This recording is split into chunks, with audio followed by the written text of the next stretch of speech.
Hi you, King here, and what to expect in Avatar 2025. Artificial firebenders. What do I mean by that? Well, I believe by the time we get to this new Earth Avatar, technology will have advanced to a point where we start getting cybernetically enhanced non-benders.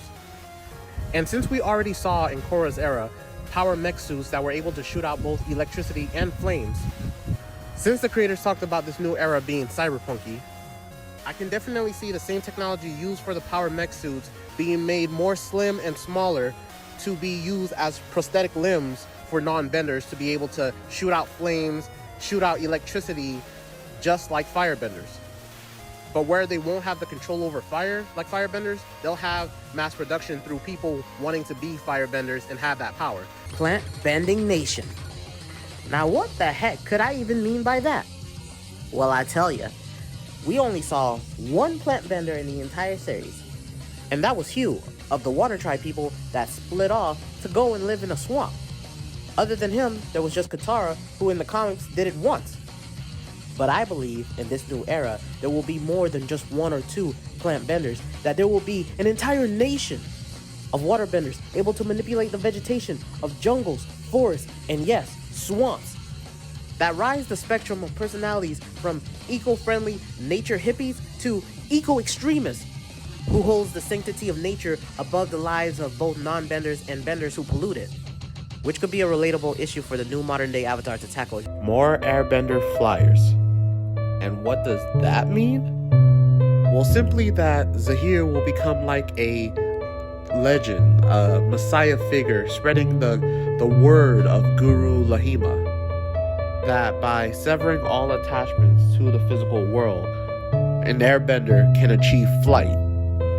And those few stray air nomads would take his gospel to heart, forcibly abandoning their bonds with their friends, family, and loved ones.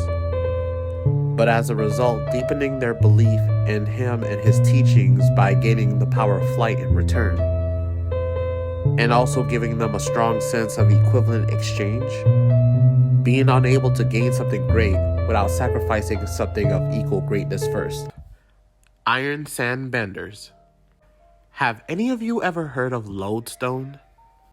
They're natural magnets, rocks that attract metal. But earthbenders can already bend metal, so they're already like a magnetotype.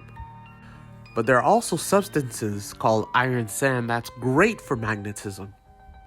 And I feel that more modern day age earthbenders would carry around iron sand instead of wearing metal armor like the metal bender cops in Korra's era, as a better way of both utilizing and monopolizing on their metal bending, and making the overall bending art form a lot more easier and versatile for them. So you comment down below if you agree that metal benders will start utilizing iron sand to become more proficient in the art form. Hi you, King here, and this will be my ideas for what a new avatar after Korra could be. Now first up, what would happen to Korra after her series ended? My thoughts are a new group calling themselves the Sapphire Nation would appear around the same time Sozin's Comet would be returning. They would model themselves after the legend of the Blue Spirit, Zuko's other persona, and they would be a dangerous group of dozens upon dozens of firebenders at the same level as Azula, shooting nothing but powerful blue flames and deadly electricity. And because of Sozin's Comet, becomes a group strong enough to take on even the all-powerful Avatar herself. But Avatar Korra takes on the challenge nonetheless, sacrificing her life to squash the group's goal of returning the Fire Nation to its all-bad glory days, when they almost conquered the world. After Korra's sacrifice, the Avatar, to everyone's surprise, would not return for another 100 years. A delay in reincarnation occurring due to the damage the Avatar cycle received during Korra's era. But in this long gap without the Avatar, a huge realization occurred. There were fewer benders now in the modern age than there ever has been in history. They were becoming a dying breed. So the non-benders, who are now the majority, who spent the longest time depending on them and forming societies around them, now had to rely on themselves and technology to replace the benders, making this new modern age more steampunky than even Korra's was, liking it to Netflix's Arcane. since the creators of Avatar are huge fans of their unique world's design.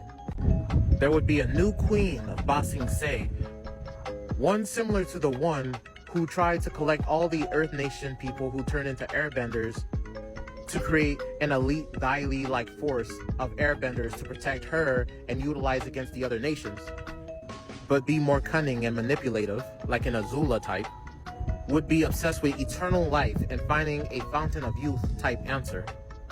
She would also be the one pushing the propaganda that benders have been responsible for all the problems non-benders have ever faced throughout history. So also being like a Mon, but would hold a dangerous dark secret that she would be the new vessel for Vaatu. That's right, a non-bender, but also the new dark avatar. That's right, Vaatu would be manipulating her throughout the entire series for her to create an artificial fountain of youth. And this new ruler of Ba Sing Se would have an elite guard force that would be her version of the Dai Li, but be comprised of different types of benders, and all being masters of their elemental type. And she would dub this elite guard force of hers the title of Jade Lotus, being another addition to the various iterations of Lotus groups there have been throughout the years. And what would make it even more fun for this new Avatar series is that during the intro, that when they're going through the spiel about the different elements and nations, that the benders in the intro would actually be her elite guard force, to kind of show as a sneak peek of what the final bosses are for this new avatar. But how would a non-bender, even if she's the new dark avatar and a vessel for Vaatu, be a serious threat? Well, when she gains the power of eternal life, it will also come with added abilities as well. But now, enough build-up, the new avatar would be named Fong. And after 100 years without his birth, he would be born primarily a sandbender. And his group, his team avatar, would be primarily made up of different types of earthbenders.